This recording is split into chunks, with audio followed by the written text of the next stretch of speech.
It'd be fair to say that I live in a part of the world where the construction industry I look at, it seems to be more important than tourism. I can't go anywhere from within 5 square kilometres of me and not see new residential builds and new commercial builds as part of the Central Otago, Queenstown environment.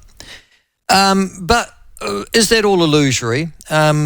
This week, Peter Cooney, who is the original founder and I think is still the chief executive of Classic Group Builders, said that he'd laid off 90 staff in the past 18 months. He is one of New Zealand's longest standing builders. I think I looked at them and they were sort of the 5th or the 6th biggest building group in New Zealand. And he says the residential building market is crap and the building market in general. At the start of this year, there were a number of moves to try and liberalise, it has to be said, building materials in this country to reduce building costs. We know that it is a tough time, but is it particularly tougher for the residential market? Or is this just the inevitable shaking out after the boom period? Peter Cooney joins us now from Classic Group. Peter, thanks very much for agreeing to have a chat today and welcome to the show. Thank you. Peter, you started your company in 1996. I did a bit of research on you back in the Bay of Plenty, Tauranga. You are a very large group, the Classic Group. And you've, at your peak, I think, had 330, 340 staff, full-time staff. You've dropped 90 in the past 18 months. You say the building industry is going through something of a crisis. Could you define the crisis for me, please? And then what do you think are the reasons why? Yeah, look, the crisis has been there for the last 2 years, and it sort of came about. It was a perfect storm, really. We had COVID, we had price increases that ramped up. I mean, the price increases in the construction materials went up 40% in 3 years. I mean, it's a huge lift in prices to have to contend with. But not only that, you know, we had a industry pre-COVID, over COVID, we had interest rates at 2.9%. You go from 2.9% to 8%. It's a huge whack for people to be able to try and service a mortgage.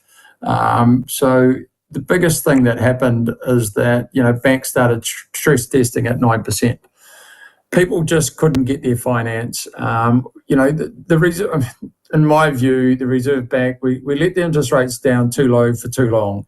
There was a feeding frenzy in the building industry. It was just absolutely chaos out there. Everyone was buying something, buying investments. You know, we got up to 50,000 house starts, which is unprecedented in New Zealand.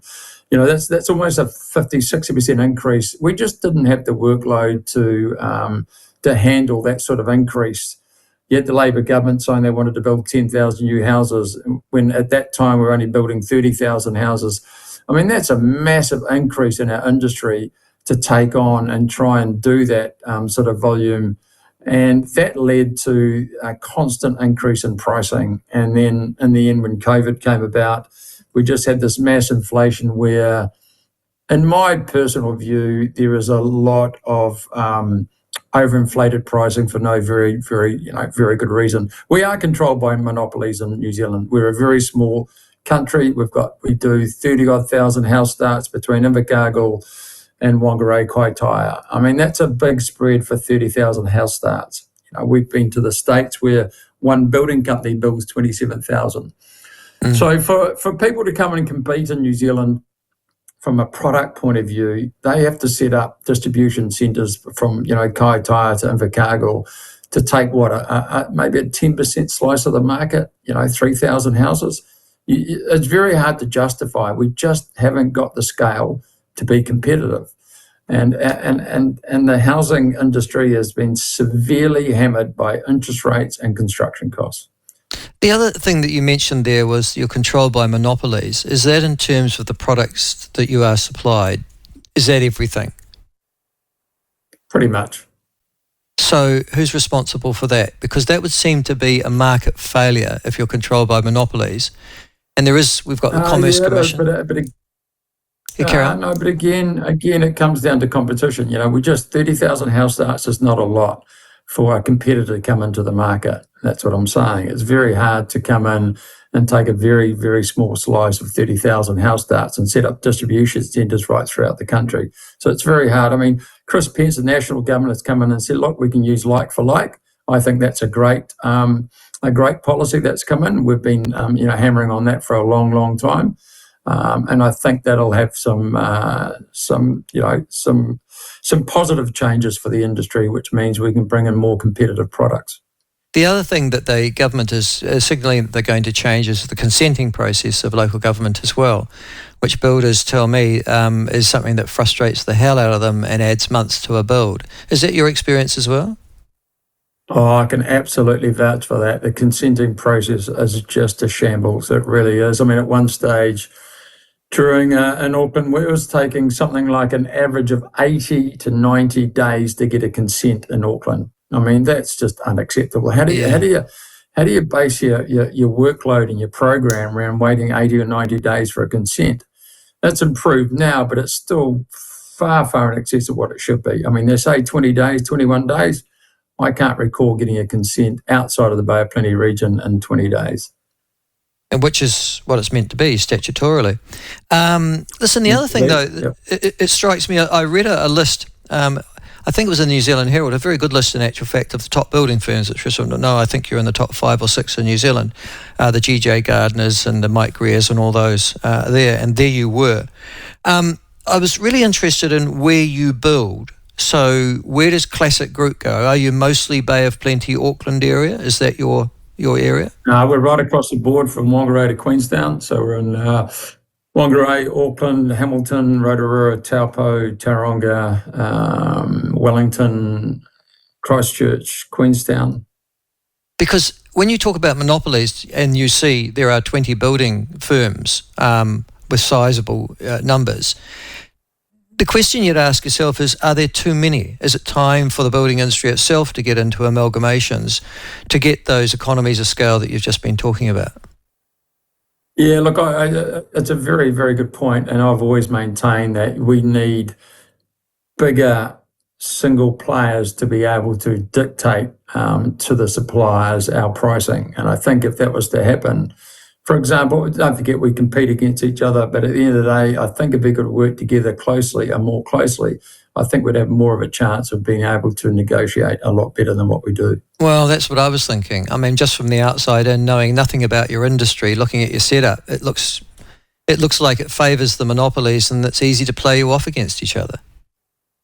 Very much so, yeah. I mean, you've just got to look at the industry. You haven't got that many players in each division, in the electrical and the timber and the roofing. There's not a lot of players in it. Look at concrete, for example.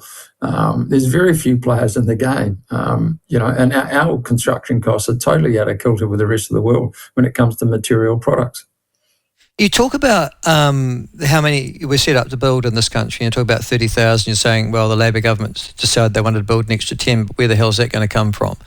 I'm interested in the idea that there was meant to be something called affordable housing, and we've apparently got a housing crisis in this country, not enough houses that are affordable for people to live in. Is affordable housing a pipe dream? Yes, it is, yeah. When you got construction costs increased the way they have, when you got every council in the country, which is basically broke, and now they're trying to regain building infrastructure by getting it back from development contributions. For example, some cities are charging $80,000 per development contribution per lot. Yeah. So you take $80,000 plus your building consent, you're close to $100,000. So there's $100,000 before you bought the land, developed it, built a house on it. Affordability is, I don't know why people use that word anymore, because I think it's almost gone. The only way that you're going to get affordability back is by what Chris Bishop and the National are talking about, is opening up more land, and the pressure will come on those developers to put that development cost on themselves, but to do that, they'll need to buy the land a lot cheaper. But if you keep ring fencing, like Auckland's done on the FDS, if you keep ring fencing cities, you're just going to drive the price of housing up and up and up and up. Because intensification, a lot of councils are talking about, we're going to intensify, we're going to go up, that's going to solve the problem. Yeah. But if you go up, if you go over 4 stories, you're talking $6,000 to $8,000 a square metre to build. It's a whole different type of building topology, methodology, and the construction costs just get excessive. So you do the numbers, $8,000 a square metre to build, 800,000 plus your land, plus your margin, you're getting well over $1 million. It's really hard and what happens is that the product you're building ends up at a price that's missing your target market. You can go and build those apartments down the viaduct, you'll get $3 million, but go and put them out in Papatari or Mangere, it's still going to cost you a similar amount of money. You're just not going to get that sort of money for it because those people won't pay that amount of money for that particular product.